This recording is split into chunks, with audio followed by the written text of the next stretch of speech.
Oh, Live streaming is on. ooh, echo. Welcome, everybody. It is the July meeting of the Western North Carolina Linux Users Group. Do not have a defined topic for today. I will throw out there as a topic for discussion something that's been on my mind, looked into a little bit, but I don't know that much about. Maybe some other folks do. Is the business drama around the new CentOS uh, type distributions out there. I think Alma and Rocky and so forth, things that were sucking at the teat of Red Hat, but may not be able to do so anymore. So that's just something that if folks want to talk about, that's great. If they don't want to talk about that, that's great too. Um, and we have, unless everyone else joins us, I think we'll have plenty of time to talk about whatever. So, starting with that, I will hand it over to Dan and see what he has to say. Okay. Well, I don't have a lot this month. One thing that I have done though is I've looked at the new Debian 12 bookworm, and I put it first on a virtual machine using Vertman, and Vertman is being deprecated, by the way. That's one of the other things I want to talk about.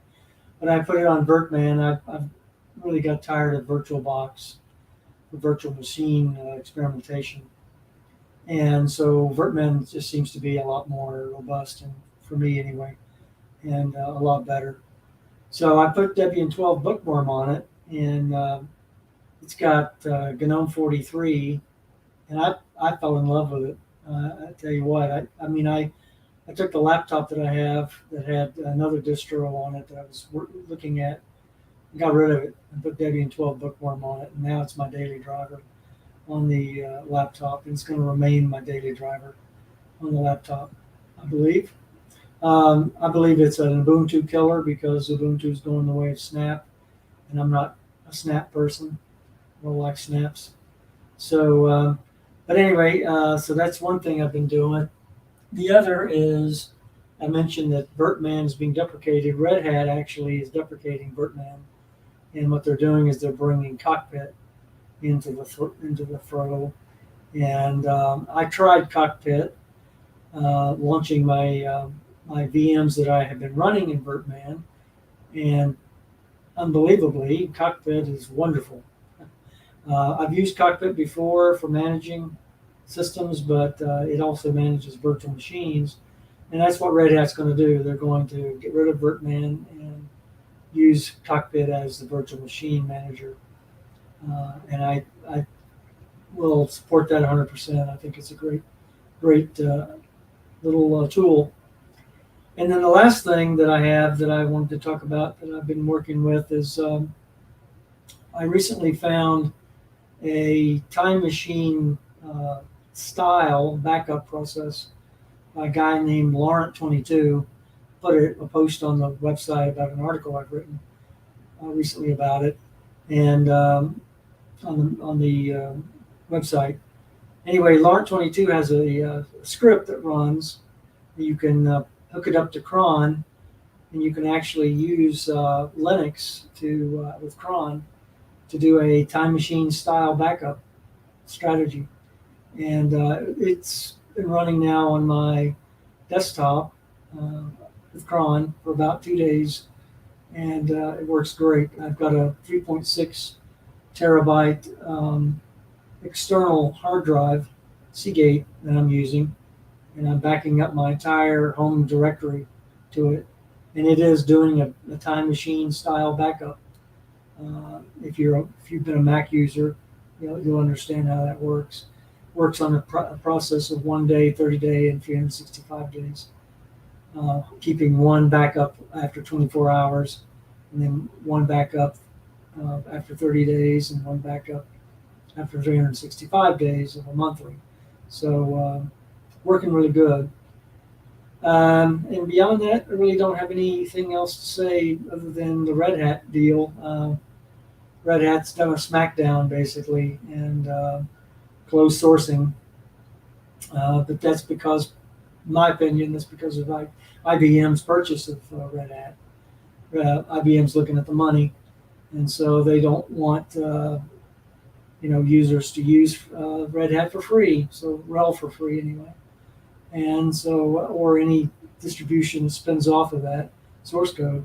So that's why they're closed sourcing it, I believe. In my opinion, it's not a good thing. You got corporate running a distro of Linux. So that's all I got to say about it. That's all I got.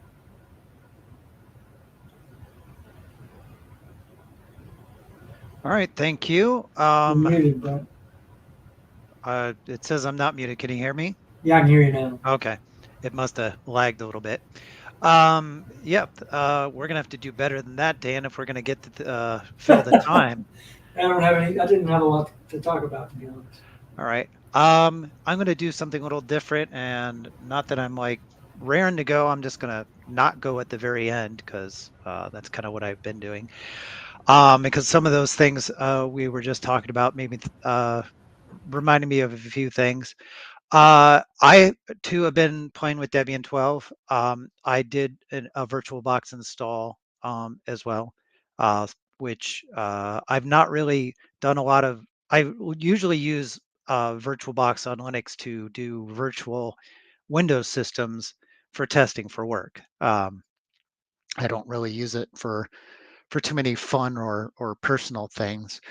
But I trialed out Debian 12. The install for Debian 12 is very. I mean, most Linux installs have been very slick for quite some time. But uh, when I did the install, and I had recently done a Debian install for work to create my image because I use Debian.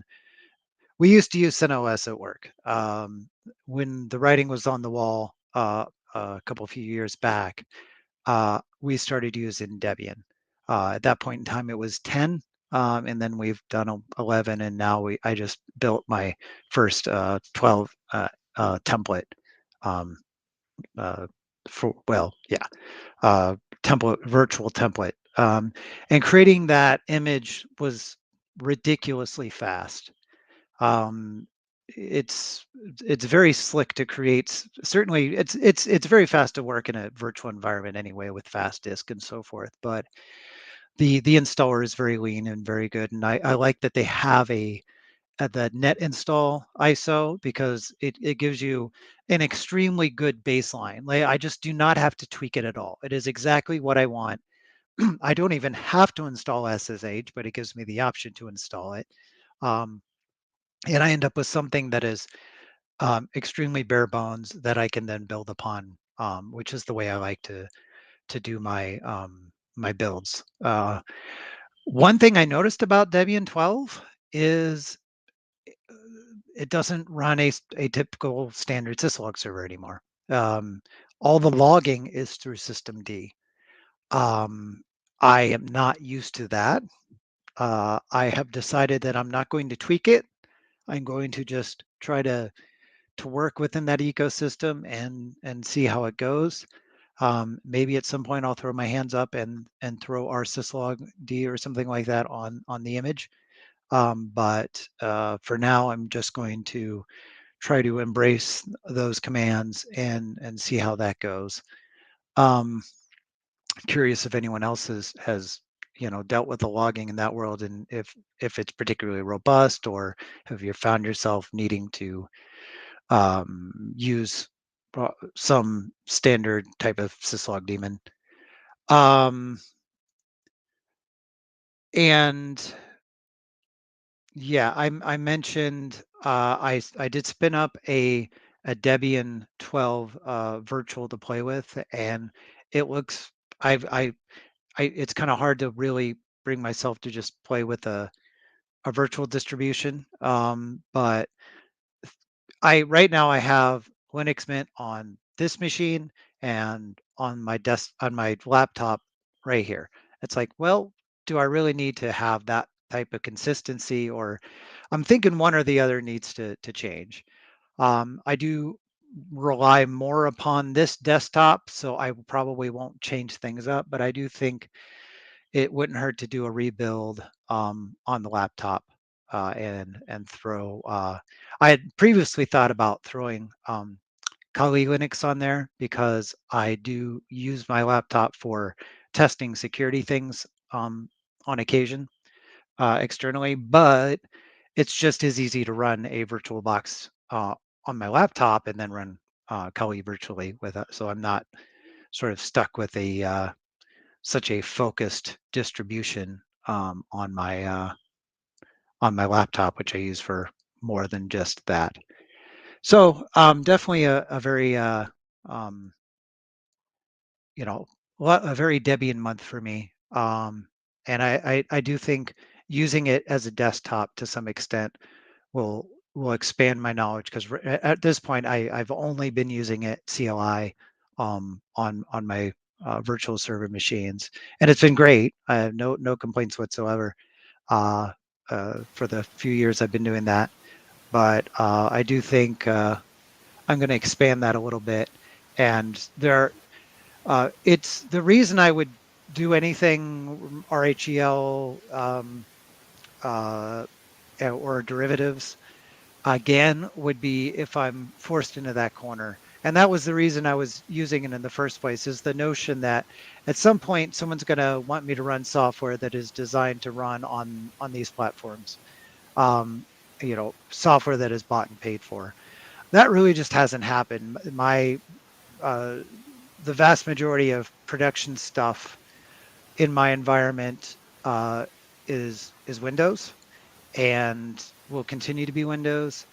And the stuff that is not is more isn't just me, is actually just like Drupal stuff that could theoretically be running on Debian as well, but is actually going away. So I won't have a responsibility for that. So it looks like the future of Linux at my work is just going to be stuff that are my toys, that I don't have to support any specific production application or any specific piece of software that requires a particular ecosystem. So, uh, yeah, so I think that's it for me. So, unless anyone has any response to that, let's see what Pete has going on. And you are muted, Pete.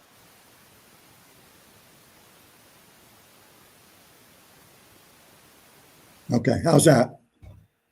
Can you hear me now? Yeah. Okay. I have not been doing any computer stuff except searching online for parts to resurrect my 1974 Bobcat mower. I don't know if you can see it there. It's uh, it's a got a commercial Briggs and Stratton engine on it, and I wore the wheels out and replaced them, and now the second set of wheels are worn out, and they don't make parts for it anymore. They haven't for years, so I have to hunt around and see if I can find something I can adapt and drill holes in and make it work. So that's been occupying a bit of my time lately. Computer wise, all I've been doing is searching for parts. That's about it. Um, what I was thinking though, yesterday maybe, if somebody was going to go looking for used computers, I think they still sell them on Tiger Direct, but I'm not sure. Um, what sources would they look at? Would it be Tiger Direct, and what else is out there? I have no idea.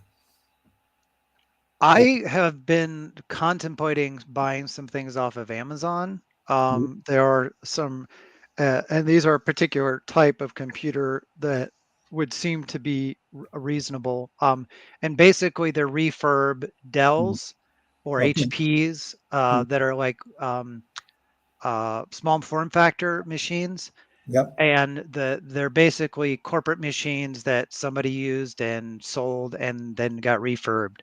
Um, so it's not like they've been sitting in some smoker's house or something. Right. It's not like that. Um, and if you read reviews, generally they're good. Every once in a while there's one that isn't so great, but that is something that the value proposition seems to be good. Like just a little over $100, you can get Wow. a very capable machine with a smallish but decent SSD, reasonable amount of RAM. It's like they generally if sometimes they need a little bit of updating, but of course they generally come with Windows as well. The Right. Windows tax doesn't seem unreasonable because, like I said, they're just a little north of $100. Okay. And I have probably 8 or 10 old, what do they call them? Towers? I guess they call them towers, that I'm probably going to have to find some way to get rid of them. How do you, in this area, what do you look for? Where do you take them?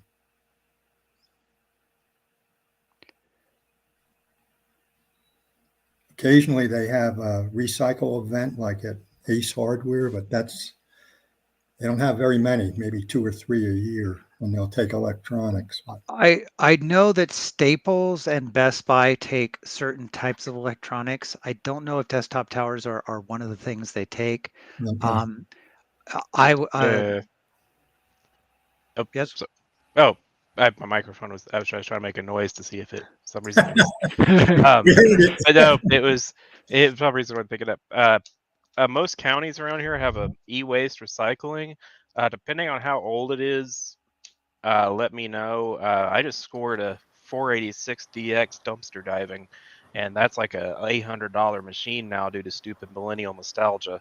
I'm stupid millennial, but so depending on how old it is, it might actually be worth something to like vintage computer people.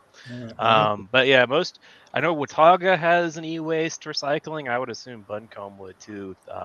I dumpster dived a Tandy 1000 out of that one time. Yeah. Yep. They didn't say anything to me. I was like, I'm taking that home. and I went across the scales again because they make you weigh in and weigh out. It's like, you're a little heavier than when you came in. And I was like, they didn't seem to care. So, but yeah, there's some of that. But like I said, depending on exactly how old it is, it might be maybe worth something to a vintage. I think these things are like 286 vintage. What came before 286s? 8088. Yeah. Wow. Not that old. I don't think so, but I'll have to go through and try and figure out what's in them. Well, after 286, it pretty much just counts up the third digit. So Yeah. Send me an email if you get like a list, send me an email. I got plenty of people in the area who are interested in vintage PCs stuff. There's Really? actually a guy in Asheville area runs a YouTube channel, Clint LGR, and he has like a warehouse full of these stuff. I have ability to kind of get a hold of him a little bit, so I might be able to, if he's interested in it, for a donation or whatever. If you don't want to take the time to try to sell it out, but it's some of that stuff is, like I said, I dumpster dived a HP Vectra 66 this last month, and I was quite surprised to look on eBay and see like broken versions of that going for $600 or $700. And That's crazy. so I'm gonna my plan for that is I've got an ISA PCI NIC somewhere around here. I'm gonna set up for work. I'm gonna set up a BBS on period correct hardware just as like a fun little project because they want team building, and I'm like, this will be a fun little social thing. So, but yeah, depending on how old it is, I wouldn't chuck it just in the recyclers. So, all right, I'll be quiet. Okay, great. Well, I'll get a list together. that is some crazy millennial stuff. I'll have to tell you, I got rid of my a working PC Junior and printer quite a while back, but I held on to it for 20 years plus. The thing was worthless. I mean, truly, it's worthless from a practical standpoint. But every once in a while, I would power it on. I would, put in the King's Quest cartridge and fire it up. Some of it is that, like the games, like the emulation works okay-ish, but something about period hardware, it like especially with audio stuff, like a lot of those vintage sound cards, you just can't really emulate them correct 100%. So some of it's valuable for that. Some of it, I think, is just nostalgia. Some of it is, at least for tinkering and learning too. Like when I was in graduate school in the dark days of 2009, we used to use Pentium 2s for our assembly and engineering class because we could actually run those in real mode and move registers around and stuff, which you can't do on. So it was more of like a learning like how a CPU works at a more fundamental level. I think some of it is because a lot of modern machines you really just can't tinker with as much as they become blenders instead of um, electronics kits. So you can't really. So I think some of it is just you can kind of from a hobbyist perspective you can kind of you can replace the caps on them. You can learn how they work. You can learn more about the engineering side of it. How useful that is these days, I don't know, but I think it's some of that too.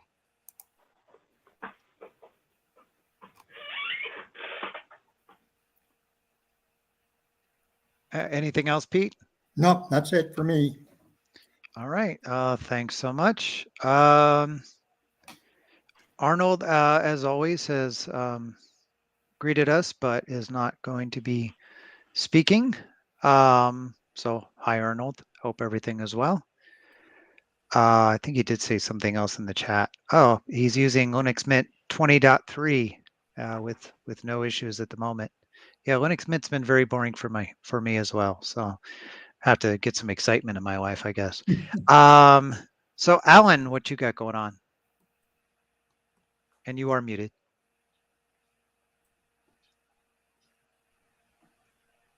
Okay, can you all hear me? Good. I've been busy with other things. I still use my computers to run my websites, but don't have a whole lot to report on Linux. I also have probably 4 or 5 older PC towers, and in various vintages, and I'd like to clear some space. And but like Leander said, I've heard anecdotes that there is a market for them. So you may want to just check that out, Pete, before you donate it or throw it away. And other than that, I'm reading a lot about technology, about artificial intelligence, and I got another book on programming Python, and particularly machine learning and computer vision applications using Python. And really, that's about it. All right. Thanks, Alan. Larry, what you got going on? Can you hear me?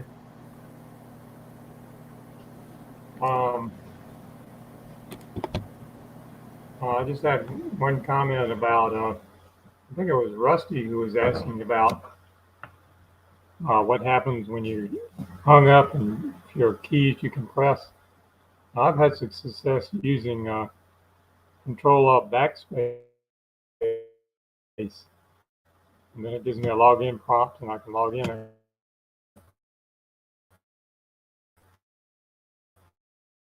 I've used RAM, like 4 gigabytes of RAM, because when I use computers that have lots of RAM, they're running Windows usually, and don't seem to have that problem.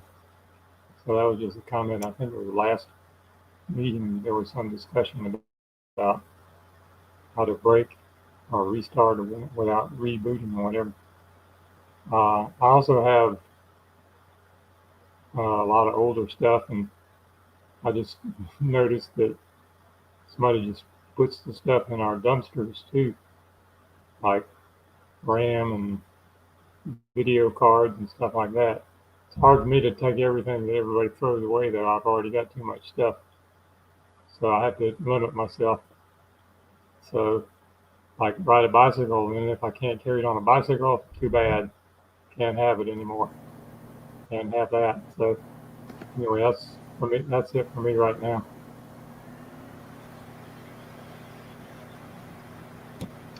You're gonna have to get a cargo bike so you can carry more stuff on a bicycle. Oh yeah, people tell me that, but that's just more junk to have. I mean, more Yeah, stuff to collect. but it's So another bicycle, and that's the most important thing. I've already got a ton of those too. I can't take bikes anymore. So, well, thanks, Larry. And I'm going in a weird order, so I gotta look here. Leander, I know we've heard from you, but what else do you got going on? So I've been actually quite busy. Work is in a constant state of emergency, and I took a week off and went to the beach. So the heck with it, and came back, and everything's still on fire. So business as usual. Um, um, as of the rail thing, I know some Rocky Linux people, like some of the Rocky Linux developers. I meet them. I went to Self this year, and I always hang out at their booth for a while. And um, I don't know. I'm kind of in the middle on it. Alma Linux in particular has been really good about contributing back upstream. They've submitted bug fixes, whether or not Red Hat's used them or not, to Red Hat. So they to say that they are completely parasitic, I think, is not correct. I do understand. Um, Red Hat's kind of skirting the GPL here a little bit. They are distributing the source code. I don't think they're in clear violation of it. And I do have a little bit of sympathy for Red Hat because they have paid. We wouldn't have a Linux desktop today if it weren't for Red Hat paying developers. Wayland, Pipewire, a lot of X11 was maintained by Red Hat for years. They've done a lot. I don't know. So it's kind of one of those things. I do know a lot of people who use RHEL in production, but then they use like Cent or Rocky or Alma on like dev and test just because to save on licenses. Uh, we're a RHEL only shop. I used to run Debian at work for years, but our new head of the systems is a Windows guy, and he likes the visibility into the Red Hat ecosystem with their satellite and management tools. Um, so I've been decommissioning Debian boxes and replacing them with RHEL. I prefer Debian. I've been running Debian for I don't know how long now.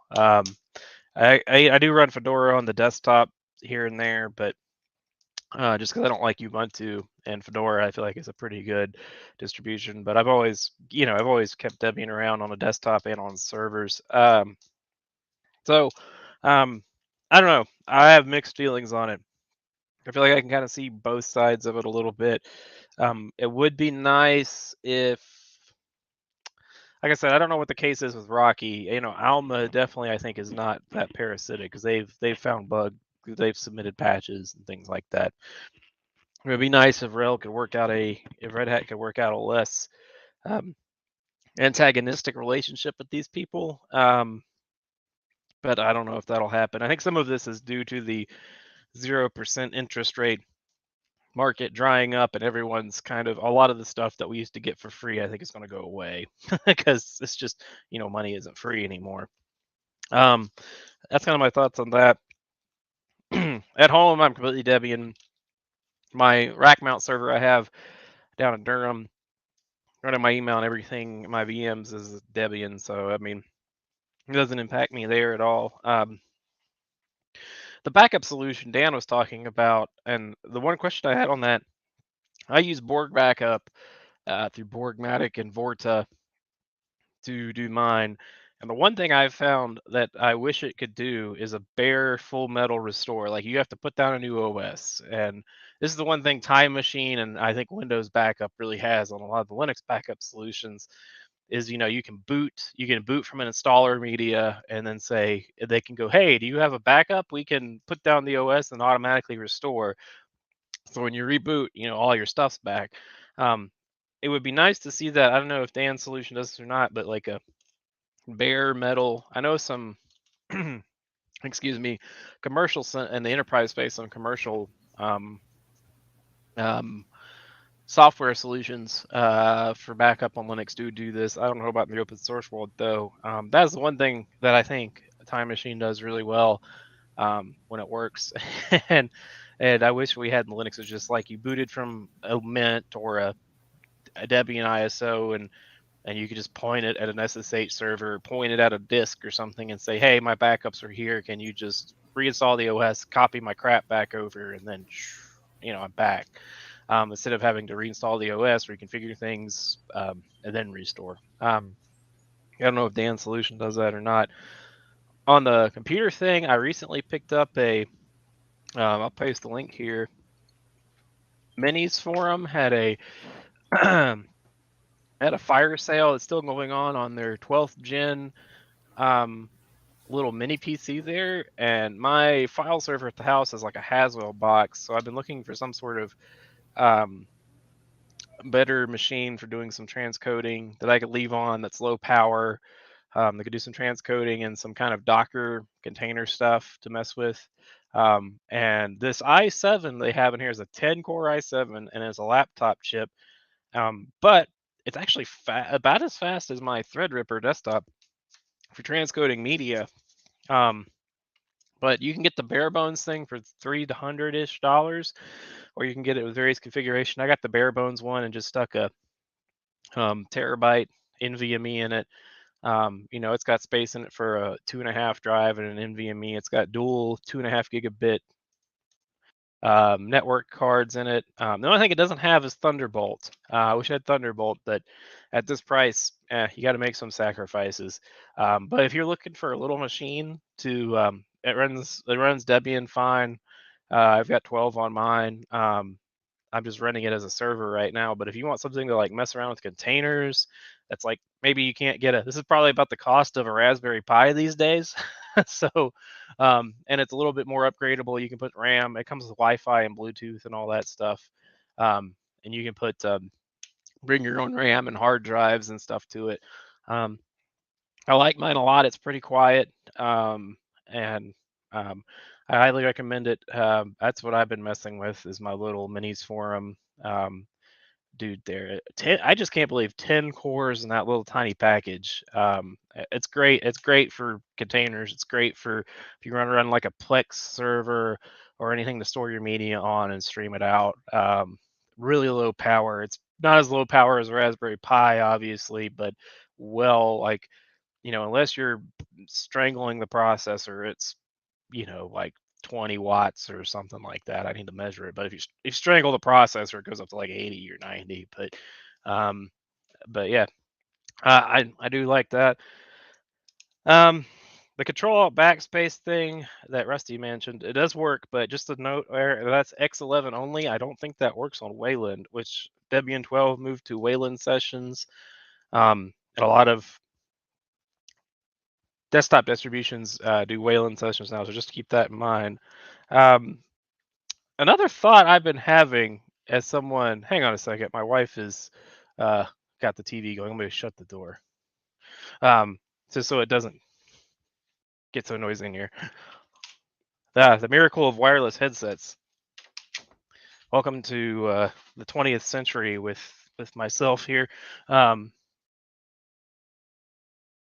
Oops, but so everybody's talking about AI, and something happened with Twitter yesterday where apparently you had to be logged in to see anything, and somebody said that the Twitter leadership said that it was because they noticed an uptick in scraping from like AI companies. And I've kind of had this thought in the past as someone who creates things and put it online, but this is more of a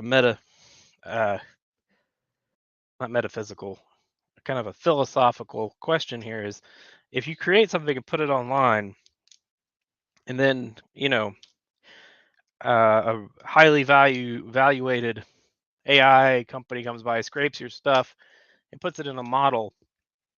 How does that make you feel? I've kind of been, a little bit more choosy about photos that I post online in the last few years, but I'm starting to get even more choosy and stuff. Writing too, I kind of have been thinking about there would be nice if there was a way to share things that you could verify it was kind of readable by humans only or something. Because these companies, you could put the no robots tag in your website, and those companies are going to go, that's cute, and do it anyway. Um, um, so I don't know. What are you guys' thoughts on that? Um, it seems like back in the day, Google would crawl your website or Yahoo would crawl your website, but you got something out of that. You got discoverability. Somebody searched for you online, they could find your stuff. It seems like a lot of these AI companies, they're just taking your crap and running. You're not getting anything in return outside of probably future unemployment when they when your boss finally decides, you know, your and your boss finally decides that the Chat GPT can write Python code better than you can. So I don't know. That's just a thought I'd be interested in hearing. But other than that, yeah, I've been kind of messing around with my little mini PC there and getting it set up for containers and screwing around with that. Um, but yeah, that's kind of all I got. Leander, I've thought about using watermarks on online photographs, which at least may give you some protection or recourse if an AI scrapes your site and is using your content.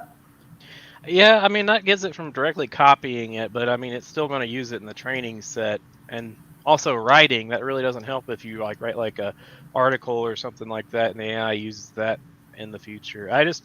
Um, I don't know. I've always kind of thought about, and especially the last 5 or 6 years, is like how everything we're putting out there is just kind of feeding the beast, if you will, and it's um, and I want to communicate with other people.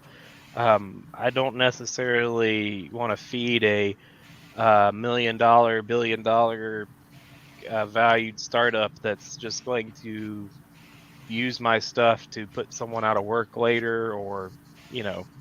So I don't know what the answer is. Well, talked about getting um, philosophical about it. Like, is AI doing anything different than everyone else? Right? When we see works of art,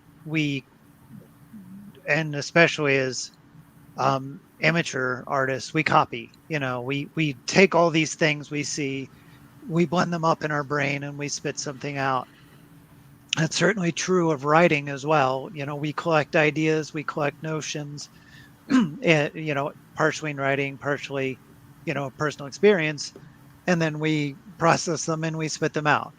Um, is it any different that it's being done by a machine? Probably not. If it's different, if it's being done for profit? Maybe. I mean, were we monetizing those thoughts in the first place? In most cases, no. Um, So just because someone is using some portion of your material, and it is certainly a bigger deal if somebody is completely quoting you verbatim without attribution and somehow making money off of that. Yeah, that's a big problem. But when a machine is doing it a lot like we humans do it in a way that we find culturally acceptable, why is it unacceptable if a machine does it? And that's, So, so I think the answer there is scale. Well, two things. At least in academic circles, plagiarism is kind of a big deal, and you can reference other people or return other people's ideas, but you usually have to cite them or reference them in some manner. The AI doesn't do that, which to me is a difference. The other side there is just the scale. If you're talking about one person or a few people reading and remixing, that takes time and is slower moving, and is can't be, you know, if you're a prolific writer, a million people can't get access to you and have you churn out a bunch of articles a day that are remixing other people's work. And I would say that at least so far, these generative AIs don't generate new ideas the way. I think the big difference is people, they may see an idea, but then they'll build on top of it. Where these generative AIs are kind of, they don't really seem to come up with anything that hasn't been invented yet. So I think there are some, you know, um, uh, differences just on the side of scale and how fast it moves and how many people it impacts versus like one plagiarist, doing a work in the afternoon. So I don't know. And again, like I said, there's no citing mechanism in any of these yet where it says, here is these things I found. Here are the sources that I got them from. To me, that makes a difference too. Yeah. So I think there is a difference there. Anyway, Leader, yeah. uh, in playing around with ChatGPT, I have asked it to provide a citation or source list, and it does. It provides a bibliography or a citation list that's pretty helpful. Now, are those real though? Because there was that lawyer recently who famously used it in a court case, and it basically came up with fake cases. Like that's how he got caught. Was it gave him a source list and he just copied it verbatim, but didn't actually look them up. And the judge was like, "Wait, this court case never happened. What is this?" And those lawyers got caught and fined that way. So it can, I've seen it do that, but it can hallucinate a source list. I've used it to cite like academic journals, on a particular subject, and the sources list has actually been valuable to me because I can just click on it or open a browser and go to that source, and it's kind of like Google Scholar. If you do Google search in Google Scholar, it'll produce a citation list as well. Yeah. The other point I want to make about AI and how it is sucking up all the content on the internet. I have friends of mine that design websites, and they have received cease and desist orders from like Getty Images. Where they downloaded they thought it was a stock photo, with license and royalty free. And then they get a letter that Getty wants a payment of $1,500, or they're gonna take them to court.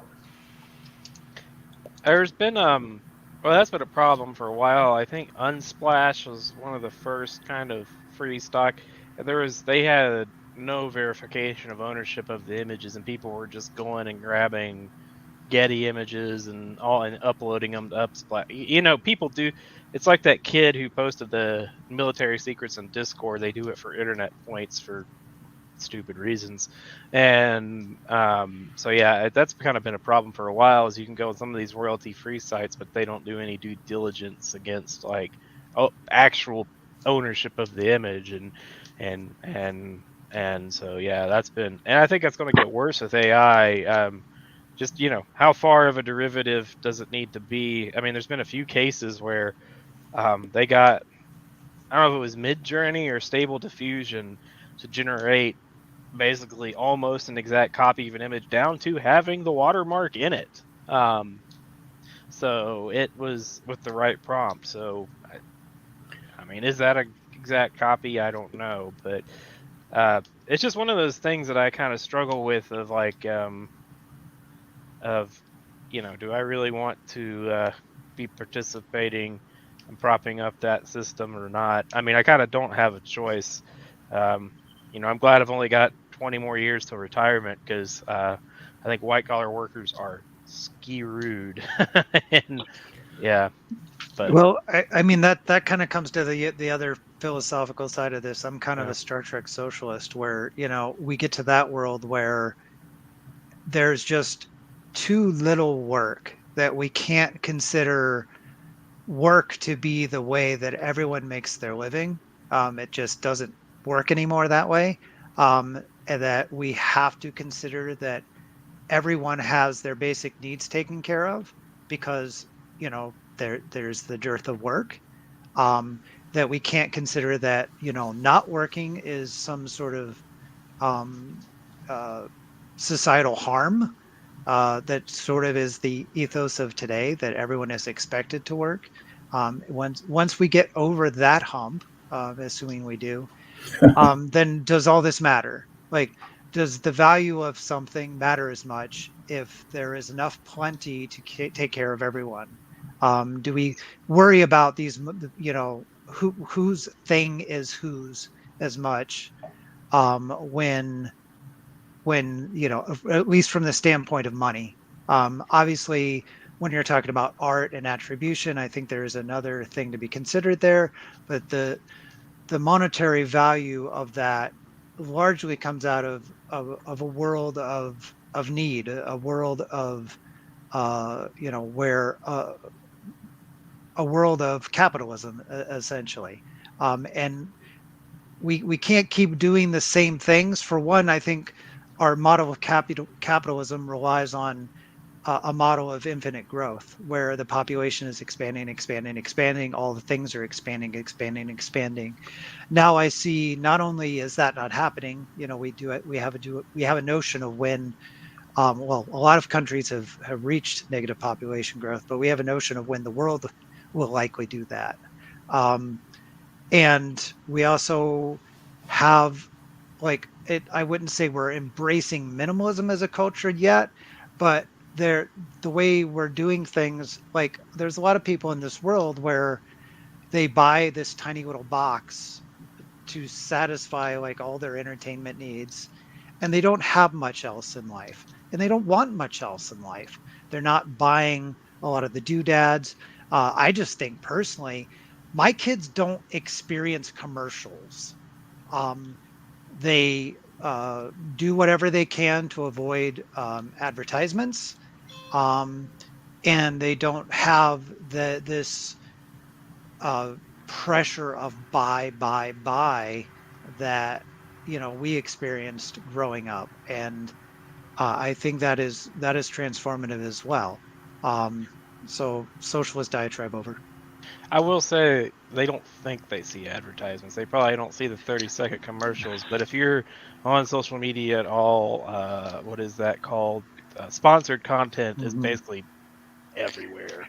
Instagram, Twitter, Facebook, everywhere. It's some companies giving somebody $50 to say, "Drink my fitness shake," or it's you're still seeing ads. They've gotten more clever with it. Yeah, it really depends what sort of content you Right. consume, and I do think there's a difference between the reviews that are like, "Oh, this is the best thing ever," whether that or not they mention the sponsor, and okay, now I'm going to do a 30-second spot for NordVPN, or what are those handful of things that are uh, so popular, which is funny because it just feels like that. All those always remind me of like the 50s, like 50s television, where the it wasn't separate commercials. It was, you know, the the producers of the content were also producing the commercial content with the same actors and what have you. It's more like that. But I wonder about how effective any of it truly is. It just feels like at every point in time, every sort of marketing, advertising world experiences a crash where they realize that it just doesn't sell the amount of products that they think it really does. I think there's a novelty to it. I think it probably is like when something is new, like a advertising technique is new, there's probably more sales. But as people become used to it and numb to it, it probably, which is why they have to reinvent the wheel pretty pretty often in the advertising world. I I get what you're saying. The 2 points I will say, um, is if as long as we, um, until we're willing to hang the Elon Musks by their neck of the world and take their resources, I don't see redistribution happening. The other side of that is people, we're social critters, right? And people need to feel useful to their community. And, we've commercialized that through capitalism saying, we'll pay you for your time. But I think there is still an intrinsic need, like from a physical standpoint, from a mental standpoint, a person who has all of their needs automatically met, there's a difference between like basic needs, but who is just like, I'm thinking like the Wall-E world where we just have a screen stuffed in front of our face, and that's not. I think that doesn't press the reward center in our button in our head. Like, I mean, I do the volunteer fire department stuff. Like, there is like okay, I'm a part of a community. I'm have a useful function here. People need me. I need them. I contribute something. So I'm not sure how that fits into it. Especially, if we have AI do everything, it's like, well, then my work doesn't matter. My life doesn't matter. That's going to lead to a depressive. I mean, I guess probably more antidepressants is probably going to be the solution there but it's so I think there's that kind of more tribal social aspect to it that often gets ignored. Whether when we get in the capitalism versus socialism debate, I think people need or emotionally to be fulfilled need more in their life than just like a cart brought to their house with every all the food on it.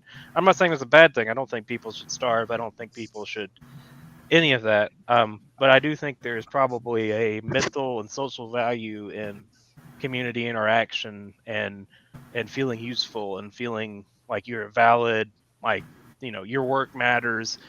People are like, hey, we need to go see this guy because he's smart or he's good at this or like I think Well, there's something again, there. that is essentially the world of Star Trek. People contribute because they want to, because they get something out of it, and Yeah, yes, there's an expectation of it. It's like you're supposed to contribute in some way, right. um, and but what we have to get past, and this is an assumption that at some point, automation, AI will replace a lot of work. That is an assumption. What's not an assumption is that the lack of continued growth will um, cause a lot of work to go away.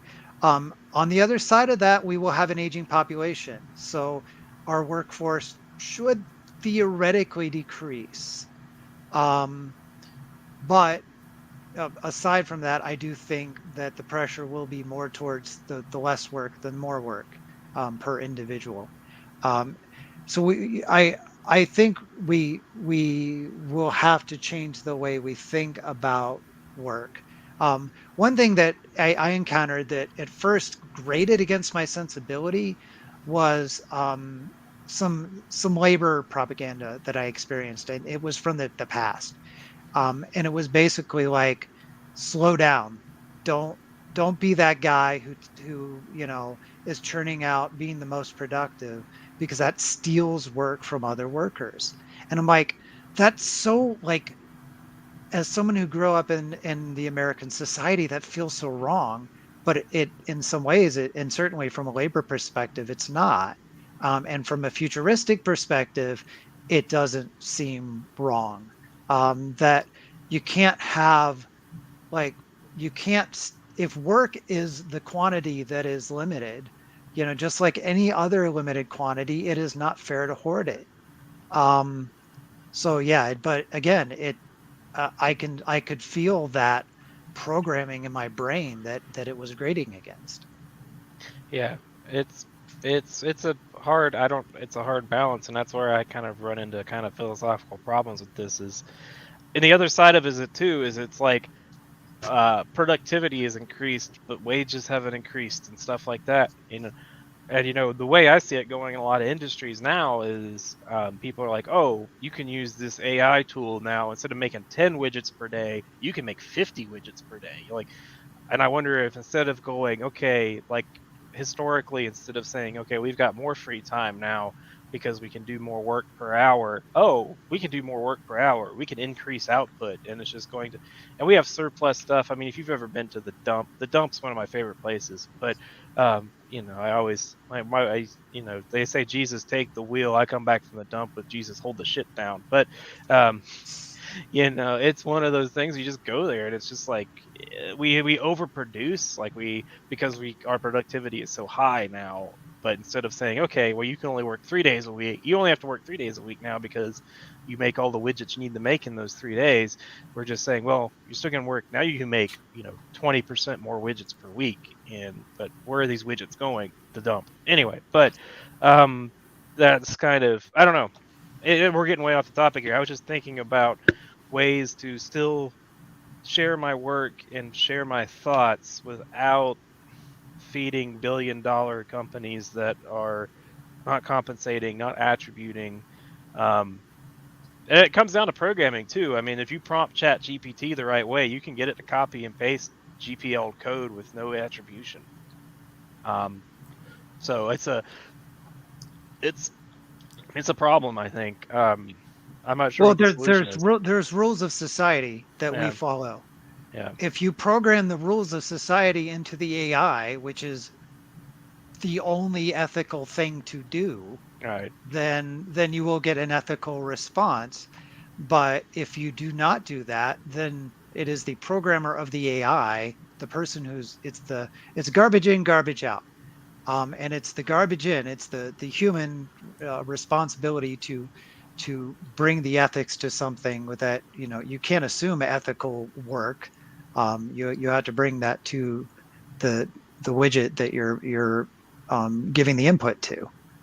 But you're right, we've been straying too long. So let's talk to Rusty, and there's zero chance that Rusty is going to stray into the philosophical because he never does. He always does. Are you kidding me? Rusty, what you got going on? If you're talking, you are muted. Okay, can you hear me? Yes. Okay. It's so strange. Everybody shows up. I'm using a Android version of Jitsi, and everyone shows being muted in their little box or panel, even during the times when they are speaking, like Leander and Brent just recently kind of going back and forth, and neither one of them showed a real microphone.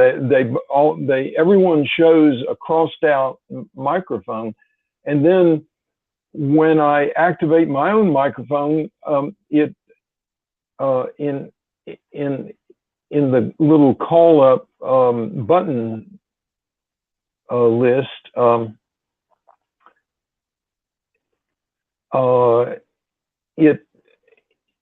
it no longer shows a microphone at all in my box. So it's counterintuitive, and it's one of those problems where buttons represent actions or buttons represent results. And when you look at a button, you never know, does the button represent the most recent action, which is a result, or is it representing a future choice, which is a path? Oh, well, anyway. Let's see. Well, to respond to the other topics that were alluded to, I've got a lot of help on these keystroke choices that are living under the Linux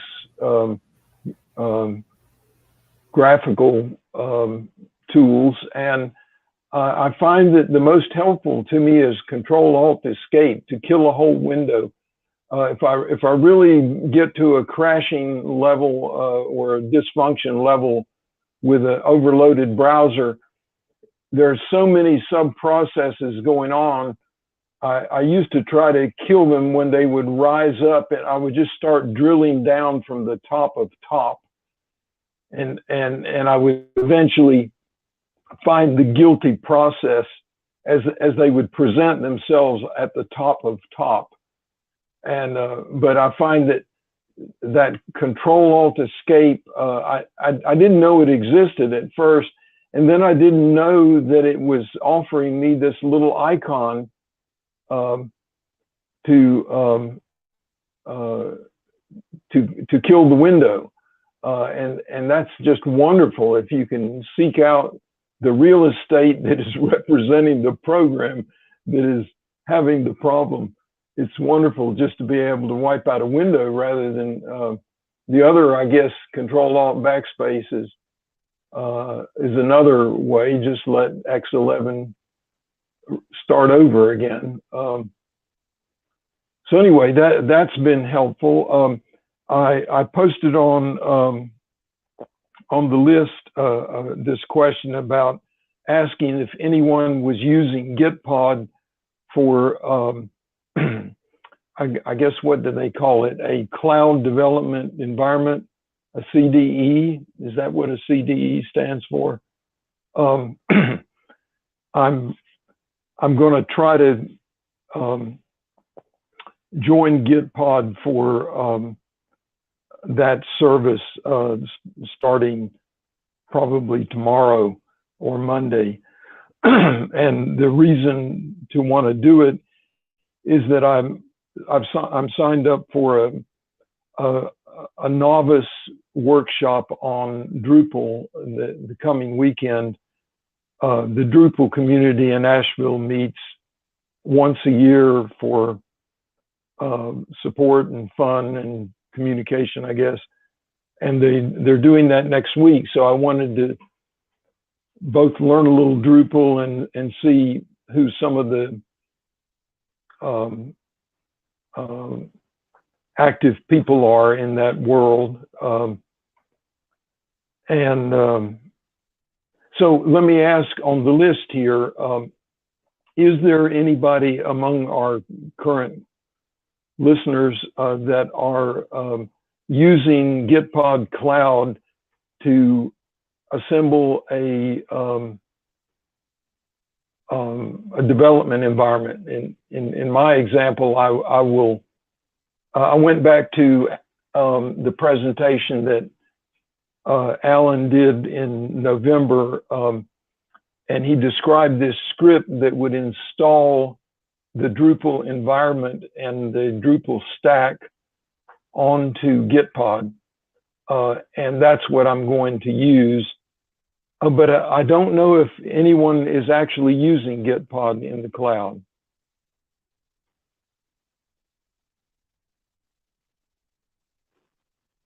No. Anyone? No. I use Gittle for my personal stuff, and then at work we use Bitbucket. Well, I'll muddle through and see how it works. There seemed to be an attractive offering of a certain amount of free time on the cloud every month. They didn't specify how long that lasts, but they said something about when you start up your first organization, and what an organization means is any individual identity, whether it's a company or a person, who names themselves as a user and becomes authenticated and identifiable. They offer this 500 credits per month, which at the rate of, for small entities, that is 10 credits per hour. So that's 50 hours of cloud use per month. And I thought, well, gosh, I'd go crazy if I used any more than that per month. So, so I'm going to try that. I don't have a clue about what the real billing is once you exceed that free usage allowance. but I just wondered if anybody had availed themselves of that. But I'm going to try the script that Alan described in that November meeting to see it do the magic of doing the installation on the Gitpod server to then see the results.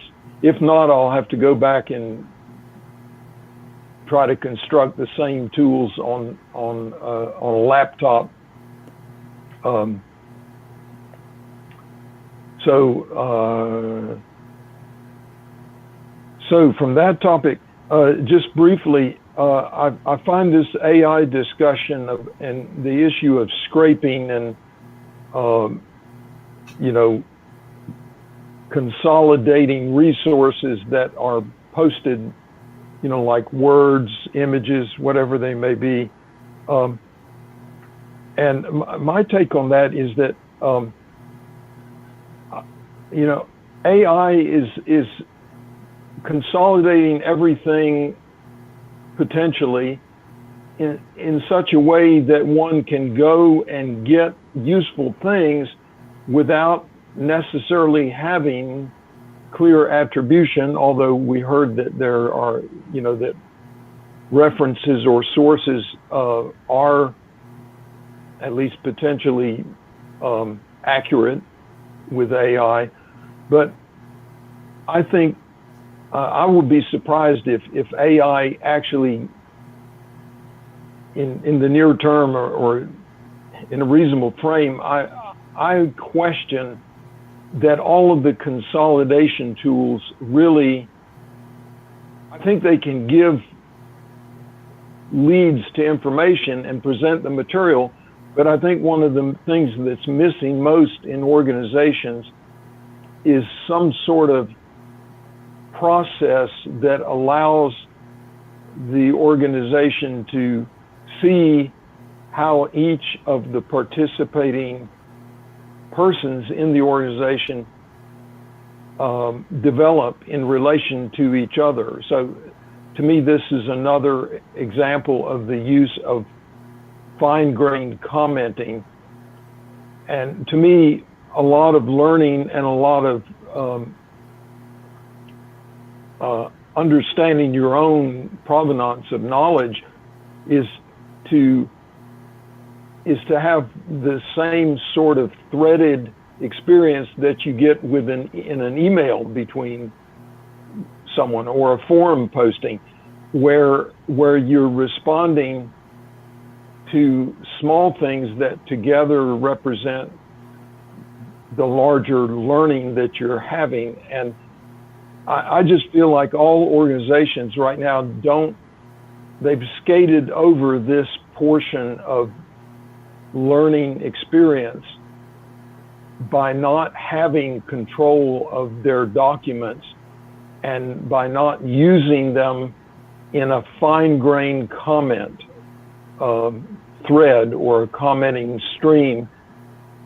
And to me, it gets around to the problem of commenting being reserved for the end of a document, and also commenting sort of having a sunset where the documents that represent an evolution of ideas, the documents end their processing and publishing moves on to new documents without having the tools to do asynchronous processing of previous documents.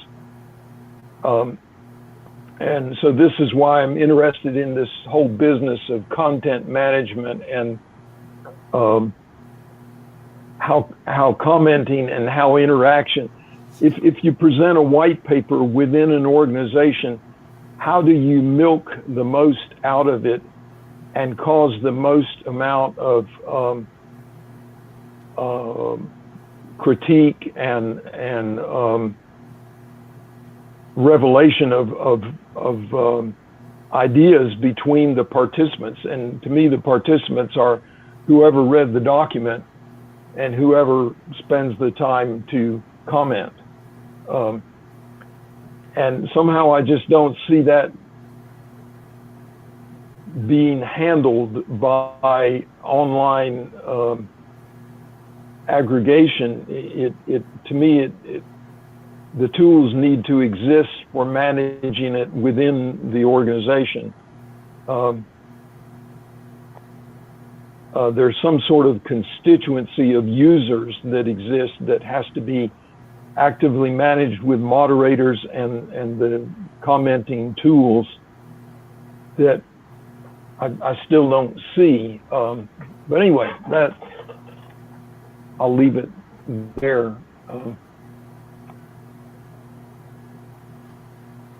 Did I get philosophical enough? Yes. For you, I'd say it's about par. Par for the course. Yeah, I'm just trying to encourage y'all to go ham with the philosophy because we have so much surplus time today.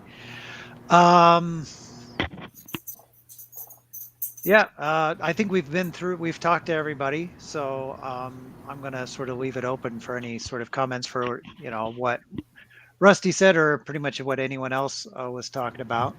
I've got a comment for Rusty, and then I got something I wanted to talk about real quick. Rusty, an apple a day keeps the Android away.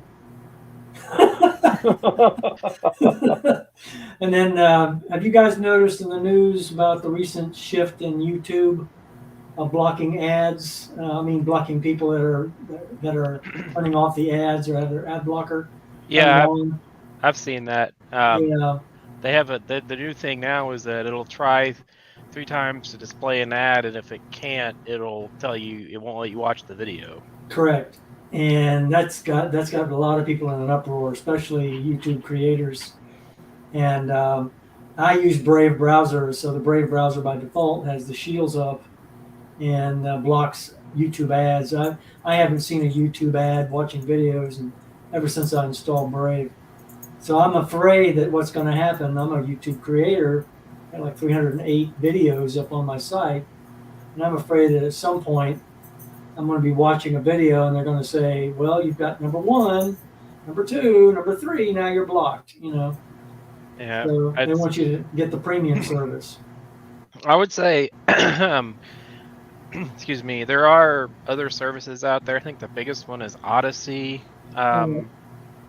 But there's also in the federated universe, and since you're kind of more in the setting up and running your own stuff anyway, check out something called PeerTube. You can kind of host it yourself, and it uses a BitTorrent on the back end to distribute the videos to different nodes, but you can kind of self-host your own little YouTube there. Granted, if you're worried about monetization, that really doesn't fix that. But no, I'm not. But if you're just worried about getting your videos, kind of shared around, those may be some other options. Yeah, YouTube, the thing, I like federated media, I like RSS, I like that kind of the old school internet where it feels like it was more fun, the old directories and stuff like that. I will say that the thing that the big boys have down pat, your Instagram, your YouTubes, your Twitters, well, maybe not Twitter so much anymore, they seem to be bad at this now, but is discoverability. There's way more stuff out there, and it does do a good job of getting you. As much as I bag on the YouTube algorithm, it showed me this. I just posted this video in chat of this humorous, funny kind of YouTube channel that makes these programming videos. This is an interview with an Emacs enthusiast in 2023, and his opening line is, "I just finished my Emacs tutorial. It's 1.5 years long. I can upload." It's just that I wouldn't have discovered this without YouTube's algorithm, and so I find it. I don't know. It's a double-edged sword. Yeah, but I'm with you there. Yeah. There are other options out there. Take a look at PeerTube. You can maybe mess around with setting up your own little instance on like a Linode or on your own little server there. But yeah, hey, maybe that's what I could do. I could put up a little PeerTube container on my new little mini PC. and There said, you go. "That thing's nice." I tell you, I mean, I like the Raspberry Pis, but they just always seem to have not enough lead in their pencil. I wish they'd have like a NVMe slot for like a real SSD, and this thing's got all that. And 10 cores, that's a lot in that little Yeah. box. I was And thinking about looking at a NUC. yeah, Those things are powerful too, pretty powerful. Yeah, yeah. Go ahead, sorry. I'm a big fan of what Raspberry Pis can do, but if you're not using the GPIO on the Raspberry Pi, it's probably not the best platform for any given thing. It's not a bad thing to have laying around. You can throw something on it, do something with it. But there are a lot of ways. If something requires any amount of computing power, especially if it requires graphics, if it requires just about anything above baseline that you find on a computer, Raspberry Pi is probably not the platform for it. Yeah, this mini PC, I've looked at Nooks in the past, and they tend to be more expensive. These mini PCs, for whatever reason, seem to be a little cheaper and more serviceable. It's literally toolless. You just press down on the top, and it's spring loaded. The lid pops up, and you can swap your RAM, your hard drive, the PCI, the wireless cards there, and everything. So, I think it's more tinker or experimenter friendly than a Nook is, but and since it's got 2 ports, you can make a router out of it, all kinds of stuff. So I do. I've been very happy with mine. So like I said, it's a low power, especially going into the summer and worrying about how much power you're consuming just in general. The fact that this thing is screaming fast and like a tiny power envelope is really nice. What's the price range, Leander? I've got the bare bones model, which is $339, and I think you can get it maxed out from them with like a terabyte SSD and 32 gigs of RAM for like $499, which isn't too bad. I had an SSD laying around and some RAM laying around from another machine, so I just salvaged those parts and put them in there. But I actually had two, so I only had 16 gigs of RAM laying around, so I might it'll take up to 64. So next month when I get paid again, I may in August buy I think a 64 gig RAM kit for it from Amazon's like $100 or something. So I may next month pick up 64 gigs to stick in there just to have $100 for 64 gigs.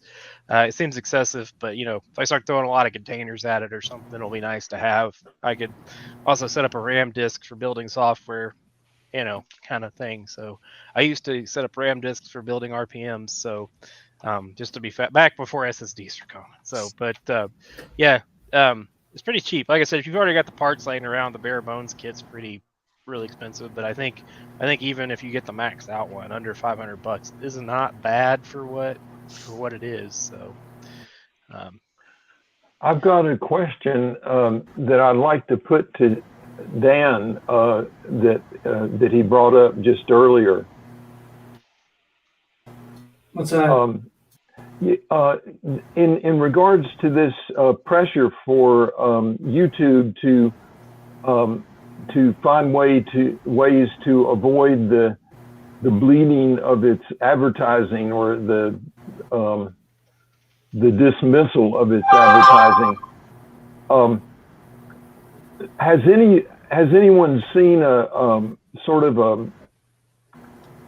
a rendering of the economics of advertising in terms of what the earning power of an ad is per user, for each user who opts out, who tries to block an ad?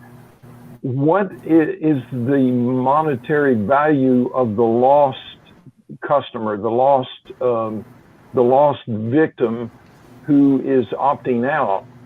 I mean, isn't it down to just fractions of a cent in all of the views? Or anyway, how do you sum all of the advertising that is potentially lost? And then what kind of platform should be available for the person, for those that are trying to opt out? In other words, what would be the tool that would allow the person who's, say, using Brave to block an ad to more selectively block the ad and say, let me give you the few cents that you're losing so that I can get on with things.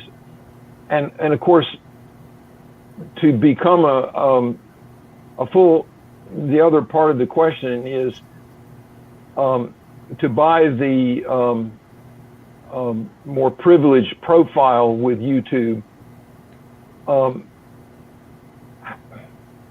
How can you show that they have priced the value of that according to the amount of usage that you are actually practicing on YouTube? In other words, if what do they call it? The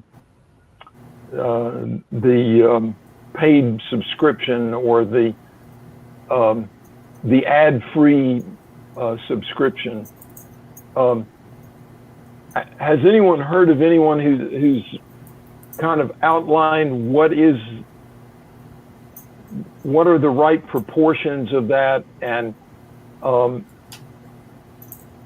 has anyone, say, put together a consortium of users to say, well, we are all users of YouTube. This is what we think our opt-out should be priced at, or this is what we think, and this is the tool that should measure our avoidance or opting out of ads. And this is a classic thing of where if you have the right tool and you can negotiate, a block of users in theory could represent themselves to YouTube in the same way that, and perhaps the same way, advertisers, maybe a big advertiser or a block of advertisers might also, present their view of how their payments and their business should be represented and counted. Well, anyway, can anyone follow up on that? Oh, one thing I can state, even though I have no idea whether it's true or not, but I can almost guarantee is the fact that the amount of money that they get from a subscriber is at least a order of magnitude greater than the ad revenue lost by not displaying to that subscriber. I just, I don't think the value of ad revenue is nearly as great. Which leaves open the notion of, like, could you make something like a lot cheaper or do a micropayments thing instead of ads? Like a you could do maybe $1 a month for a subscriber base, and you'd still probably not be losing money ultimately, but getting the money out of all those people, getting all those people to sign up, it would be difficult. But it probably is it's a model that probably works with math, if it doesn't actually work, because again, it's just the amount of money per view is just not that much, and it only works at scale. I do wonder, however, what is the value to the advertiser for displaying an ad to somebody who's very, very clear, very vehement that they do not want it? Like my kids, who are not accustomed to seeing ads, respond very viscerally when an ad is forced upon them. And it's like, do you want that level of negativity associated with your brand? It's like, oh, I don't want to see this NordVPN ad, or, well, of course they're better about the interstitial stuff, but the stuff that is Liberty Mutual. Oh my God, if I had to ask my kids what they thought of Liberty Mutual as a brand, it would not be positive. It's like, yes, they're aware. I mean, they are aware that it is an insurance company. But if they have a choice between Liberty Mutual and anything else, I can guarantee they're going to avoid the thing that interrupts them, um, because that they don't feel that that is a good thing. Brett, somebody has to pay the bill. I mean, YouTube and all these other content hosts and producers, they've got very real costs. And they got to cover, it's fair for them to cover their cost and actually to make a profit on top of that. So the question is how to structure either their subscription model or their ad pricing in order to pay the bills. And I'm dealing with the same thing with paywalls.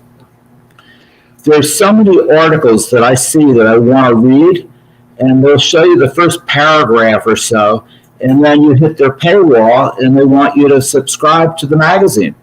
And when you add up all these magazines, it's not an insignificant amount of money. I wish there was an aggregator that would make deals with all these publications, and you could just sign up for one fee at a discounted rate and have access to all this content that you want to receive. I really do appreciate the Washington Post and the New York Times and the very the stalwarts of journalistic integrity out there. And I think that their content is worth money.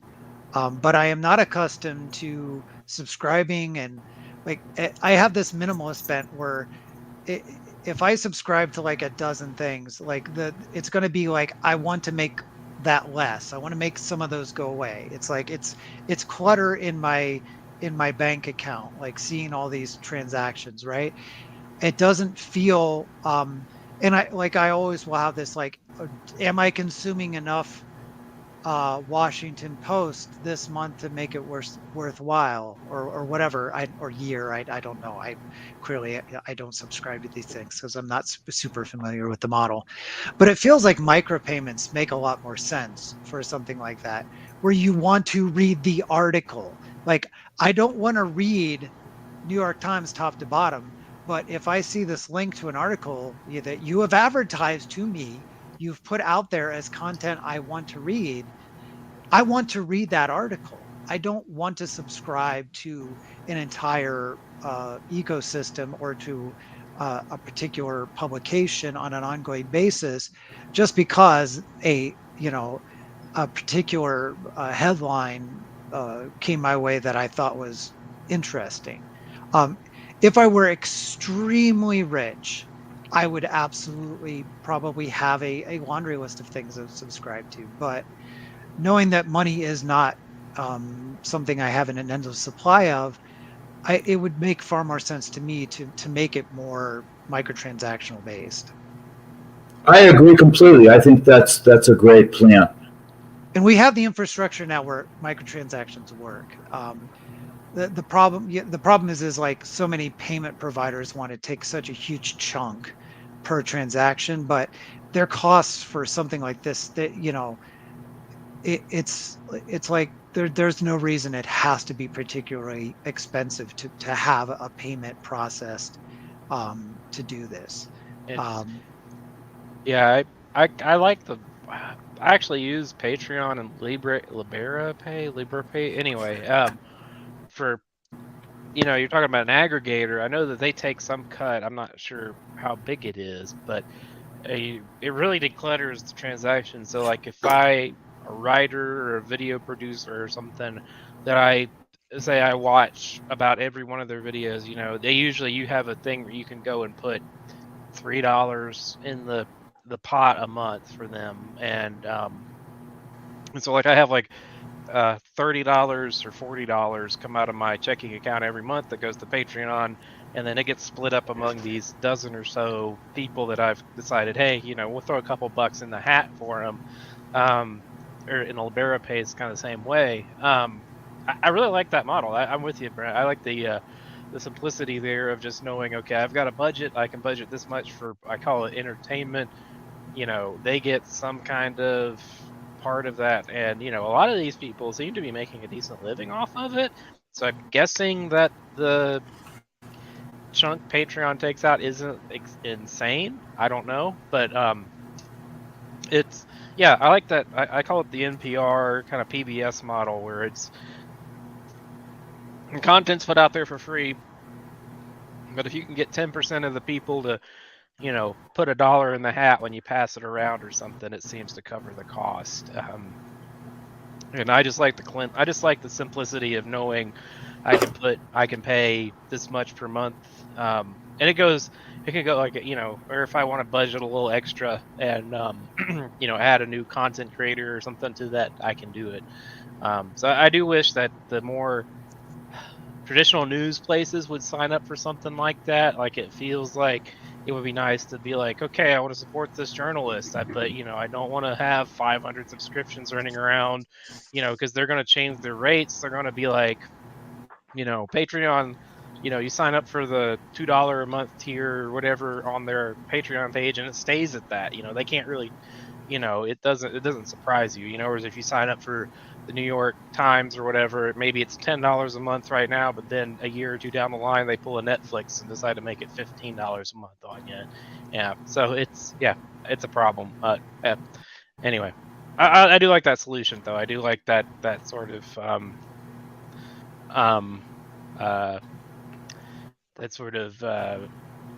centralized payment subscription model, as opposed to, I don't if a content creator can do that as opposed to sponsored content, and a lot of the ones I watch, they're like, hey, once I got Patreon going, I don't have to take the NordVPN or the Raid Shadow Legends inserts. I can just live off of that. I think it's better. So What about using cryptocurrency and blockchain for micropayments? I don't see it's the future for this. I think it is something more like what Leander's talking about. I could see it as like a browser plugin or something, where you basically just it throws out the paywall, and instead of subscribing, you just it throws a token at it, and that allows them to charge your newspaper media fund that you have for yourself to take a quarter out of it to read the article. Because I mean that was really the model. I've always read the paper. Like, I never subscribed with the paper, but every once in a while I'd buy a paper. You'd put a quarter in the machine and pull the paper out, and that's kind of what I'm thinking about this. Is like, I don't want to subscribe to the New York Times, but if there is a New York Times article I really want to read, I'm going to pay 25 cents to read it, and then 25 cents for a single read is good money. But it's not a lot of money to the person paying it. The thing that kills me about all of this is I remember as a kid in high school, middle school, you could go to the library and they had the day's paper there. You could read it for free. Or someone is done with their paper. It's like, hey, you want to read this? And you could just and all these models kill that. So that kind of kills me a little bit. So maybe I'm just a cheapskate, but anyway. Since Brett has just mentioned a plugin for a browser, and Dan previously mentioned using Brave. Well, Dan brought up this topic, the question of whether, well, I'm not even sure how successful Dan is using Brave with the current challenges that he's describing for YouTube. But it seems to me that Brave has described its acumen and ability to, they have some sort of scorecard on, how much have we blocked of so many ads or third-party calls, during your past month of browsing. To me, this is an example where there should be pressure to allow the user to join in some sorts of coalitions that is clicking. So instead of having ad blocking just to be ubiquitous and kind of monolithic, enabled and turned on, it would be good to have some sort of a click-through method where the user or the potential ad victim could click through to somehow aggregate a little, call it a micro message sent rather than a micro payment, and send that micro message to the provider of the content, which in the case of YouTube, the provider is both the platform of YouTube and it's also the content provider that is being, has that content provider has chosen YouTube as a platform. But anyway, it seems to me that somehow these micro messages are going to have to start being counted in order for micro payments to begin to happen. I just don't know. It's a chicken and egg problem where, who will do it?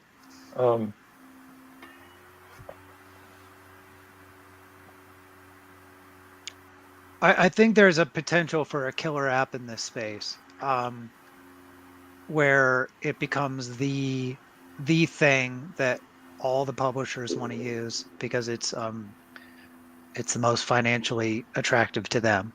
But I don't think it's been built yet. I think focusing on subscribers, focusing on subscribing at particular sites, papers, content providers of whatever sort isn't the way to go. Because I think there's too many people like me. Oh, maybe there's not that many people like me, but I would like to buy the one thing. Like, it's like when Netflix first came out and it had so much content. You feel really good about paying money for the one thing where you can just, that's like the one thing I have.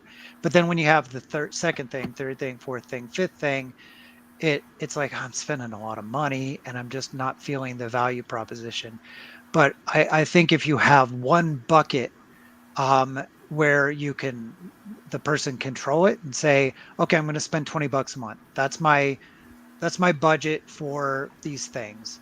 And then you're going out, and then if you run out of money before the end of the month on these microtransactions, certainly you can click a button and easily put money in if it's important to you. Or you can be the type of person say, oh, I've hit my budget for the month, so that's all I'm going to spend. But it allows better control for the person involved. And like I said, I think it really does provide a way for certain content providers with extreme. I get a lot of recommendations to read articles I would read, but don't read because of a paywall. And they're the best articles, right? And then I may, like, if I don't feel like subscribing to that journal, whatever it is, I'm almost certainly, and I almost always don't subscribe, I'm going to go to another provider and consume content of lower quality. And I would rather have read the first article, but they're just not providing me an attractive way to pay for that article.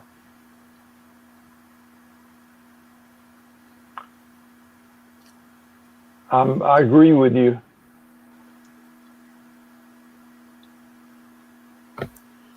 Interesting discussion. I've enjoyed listening to this. Yeah, and I think like what Netflix is doing might in the short term be a good thing for Netflix. It sounds like it is, like where they've done it in Canada and so forth with limiting sharing, but I don't like it. At this point, it's like I've been kind of Netflix has not been where I've been going a lot recently for content. So if they make it more expensive, because I'm paying for it, right? But I'm paying for it knowing that it's being borrowed, and that improves its value proposition because I'm borrowing some things from some other people. And that is a model that our society has been working on for about 10 years that we've kind of settled into and we're happy with. Um, if they shake it up, I'm going to tighten the belt. I'm going to say, okay, Netflix, you've not been putting out content I really, really love. You're off the list, which means it's off the list for all the people that are borrowing it. And yeah, if two of those people then go and buy it, it's good for Netflix. But I think at some point people are going to say, hey, this isn't all worth it. I'm going to focus on the things that are truly worth it for me, and that harms the entire industry. Whereas if there's a way to sort of, again, bundle it, that sounds terrible because it sounds like cable, and no one likes that. But if there's a way to bundle it in a way that is, again, if it's based more upon the amount you consume, um, like if I can only consume a certain amount of Netflix a month because I am only consuming a certain amount of Netflix per month and then can pay for the amount of Netflix I'm consuming. Netflix gets its money because I'm not, borrowing it or pirating it. And, I feel like I'm getting a good value proposition. I'm probably spending about the same amount of money I always have, but it feels like it makes more sense for all. Mhm. The only thing I see maybe coming into an issue with the bundling is in our hyper divided world. What happens if the bundling service, you want to bundle NY Times and Washington Post? Well, what happens if they start throwing Breitbart in there or something? I mean, it's like that's just there Well, needs to be a way to selectively I, because I I yeah, think like if you have this service that is sort of essentially microtransaction and I can't think of a better term than pay-per-view, but yeah. pay-per-view, that I'm paying per read, right? So if I pay-per read, that's a good brand name because that's what you're reading papers. It's pay per read. Um, yeah, I'm gonna go with that. So go to paperread.com, you sign up, you throw $30 a month, you can read, until you run out of money. um, that makes more sense because I'm not reading Breitbart, so none of my money is going to go to Breitbart. For those people who that is now, assuming that the paper read company wants to associate itself with Breitbart, I hope it doesn't, but if it does, then that's fine that some of their money goes there, but none of my money, just the people who read Breitbart. And then, Okay, I was thinking more along the lines of the you pay one and then you get access to bundling. In my mind, is like you pay $15 a yeah, month I mean and that's yeah, another model that like I said, it would work better, especially where instead of like having 12 different streaming services. And it might work in the publishing realm as well.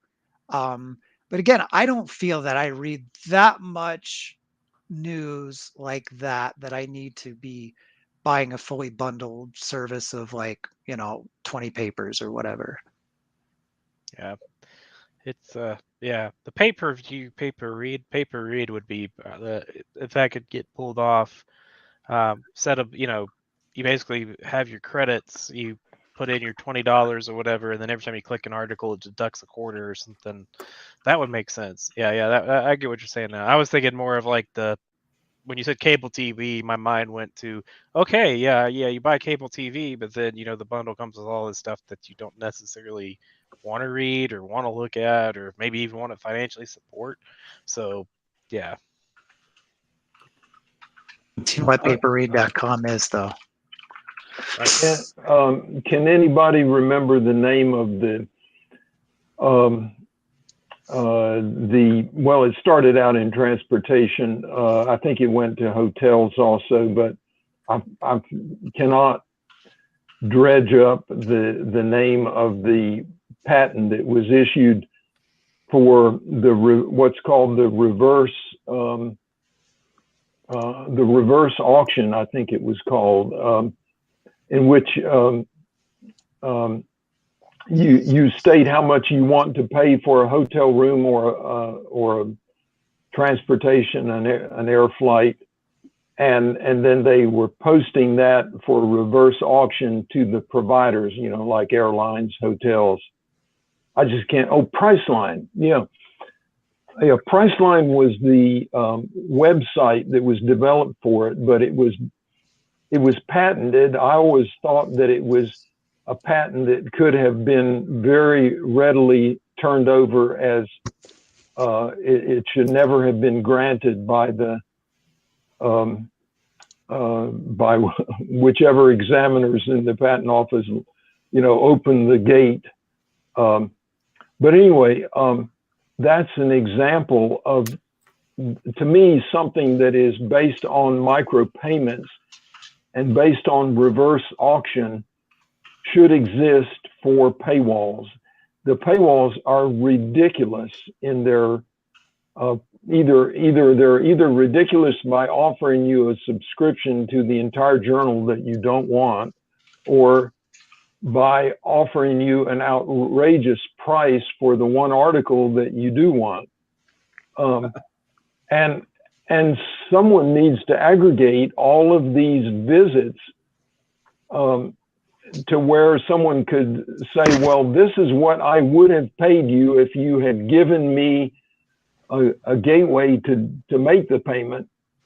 And so these paywall publishers, particularly in the science journals, need a feedback loop that will tell them about the revenue that they are missing, because they have such a rigid, literally outlandish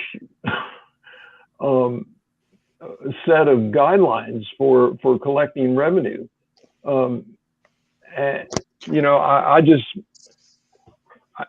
it'll happen one day, but someone needs to have the reverse, you call it a reverse paywall, or but the point is, there needs to be a feedback where the visitor can leave a little message to the site saying, you know, hello, I was here.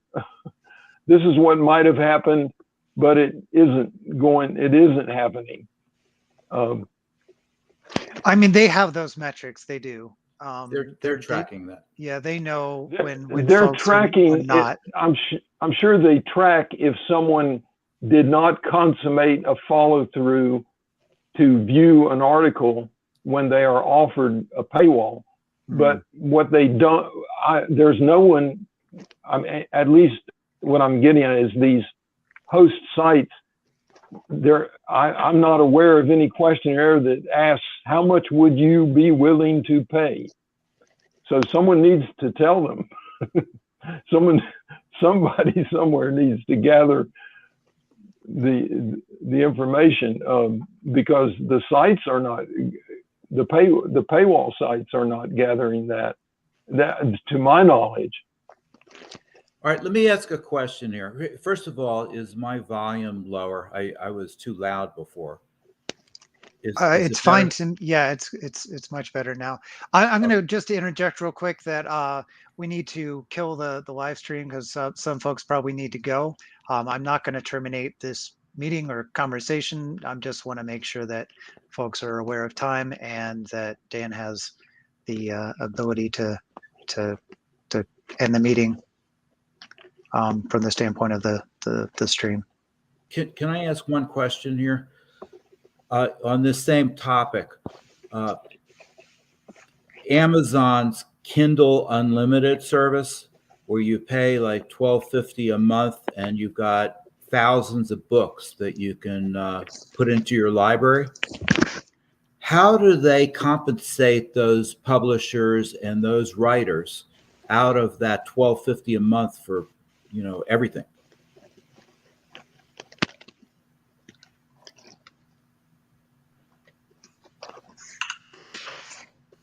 I don't know. Obviously there is compensation.